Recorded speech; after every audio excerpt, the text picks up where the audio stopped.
நவீன தமிழ்நாட்டின் முன்னேற்றத்திற்காக 50 ஆண்டு கால அரசியல் வாழ்க்கையில் ஒவ்வொரு நொடியையும் சிந்தித்து செயல்படுத்திய சிற்பி கலைஞர் அவர்கள். அவரது நூற்றாண்டு வரலாற்றை பற்றி பேச்சாளர்கள் பேசியதை இப்போ பார்க்கலாம். கலைஞர் நவீன தமிழ்நாட்டின் சிற்பி. 80 ஆண்டுகள் பொதுவாழ்வு, 60 ஆண்டுகள் மக்கள் பிரதிநிதி, 50 ஆண்டுகள் கட்சி தலைமை, 20 ஆண்டுகள் மாநிலத்தின் முதலமைச்சர், 94 ஆண்டுகள் அயராத உழைப்பு என்கிற அளவில் எவராலும் ஈடு செய்ய முடியாத ஆளுமை முத்தமிழறிஞர் தலைவர் கலைஞர். கடைக்கோடி தமிழனுக்கும் கடைமடை தமிழனுக்கும் 50 ஆண்டுகளுக்கு பிறகு என்ன தேவை இருக்கிறது என்பதை தொலைநோக்கு சிந்தனையோடு சிந்தித்த பெருந்தலைவர் தலைவர் கலைஞர் அவர்கள்.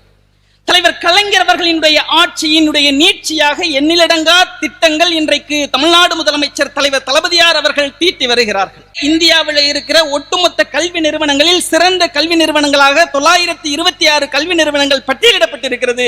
அந்த பட்டியலில் 163 கல்வி நிறுவனங்கள் தமிழ்நாட்டில் இருக்கிறது என்று சொன்னால், தலை சிறந்த மாநிலங்களினுடைய பல்கலைக்கழகங்களினுடைய பட்டியலில் முதலிடத்தில் சென்னையினுடைய அண்ணா பல்கலைக்கழகம் இடம்பெற்றிருக்கிறது.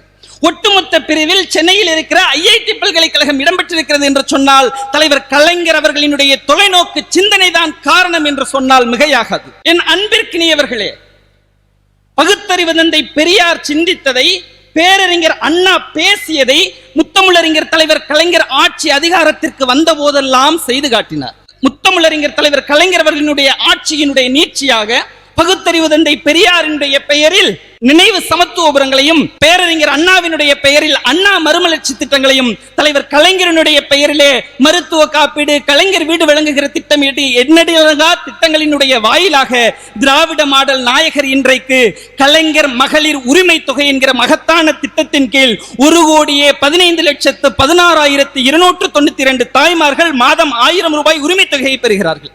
விடியல் பயண திட்டம் என்கிற ஒரு மகத்தான திட்டத்தால் 445 கோடி முறை பயணம் மேற்கொண்டு ஒவ்வொரு மகளிரும் மாதத்திற்கு ரூபாய் 888 ரூபாயை சேமித்துக் கொண்டிருக்கிறார்கள். மக்களை தேடி மருத்துவம் என்கிற ஒரு மகத்தான திட்டத்தால் இன்றைக்கு 1 கோடி மகளிர், 1 கோடி தாய்மார்கள், 1 கோடி இளைஞர்கள் பலனடைந்திருக்கிறார்கள். யோசித்து பாருங்கள் அன்பிற்கினிய உடன்பிறப்புகளே. காலை உணவு திட்டத்தினுடைய வாயிலாக கிட்டத்தட்ட 16 லட்சம் குழந்தைகள் காலை உணவின் வாயிலாக பசியாறிக் கொண்டிருக்கிறார்கள். தமிழ் புதல்வன் என்கிற ஒரு மகத்தான திட்டத்தால் 3,28,000 மாணவர்கள் இன்றைக்கு மாதம் 1000 ரூபாய் உரிமை தொகையை பெற்றுக் கொண்டிருக்கிறார்கள்.